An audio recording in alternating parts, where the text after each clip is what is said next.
Aaron, stroke Jam, I sort of answered this a bit during the opening salvos, and yeah, the Olympic Park is going to be a fantastic place to live, and there are going to be 35 kilometres of paths and cycle routes, biodiverse habitats, Jenny, and parklands. Everybody saw that incredible profusion of wildflowers in the park during the games. One of those beautiful things about it.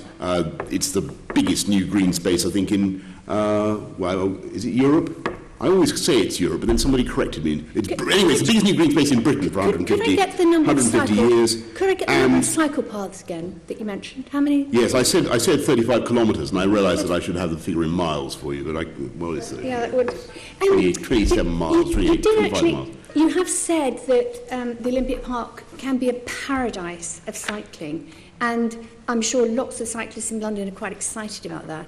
But the target that you set for the number of cycle journeys is actually 5%, whereas I'm told in Hackney... Which is about 2.5 times what it is, 2 times what it is at the moment. Well, in fact, in Hackney next door, it's over 10% now.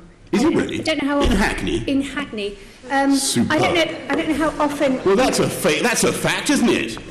That's a stunning new fact for today. How about... Well, I mean, obviously in places like Bromley it's probably 2% or 1%, I don't know. I'm saying that without knowing. But, have you...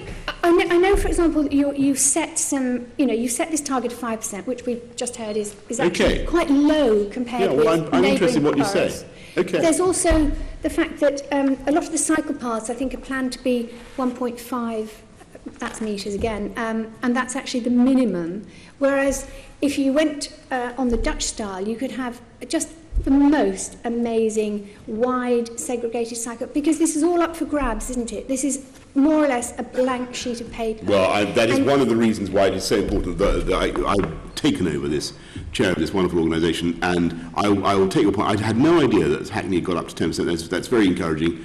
The rates across London, as people know, are only about 2.5% at the moment. We do want to get up overall to 5%. It may be that in the Olympic Park we're being under-ambitious, and I will certainly look at our target. Could I perhaps send you a list of things that you could do to make it the cycling paradise that you've talked about? Of course. For example, making it 20 miles an hour over the whole site, just like... I can't. Can you reach 20 miles an hour on a bike? Exactly. I am lucky if I can get up to 12 miles Exactly, but it would make it safer for the cyclist. Minimum 20 miles an hour. It would make it safer for the cyclist if all the vehicles, motorised vehicles, only travel. Jenny, I'm more than happy to, and you're right, I mean, to a certain extent, there is a great deal of there is flexibility in the design. We will look at it and see what we can do to make it more bike-friendly. I'll send you some visionary ideas. Thank you.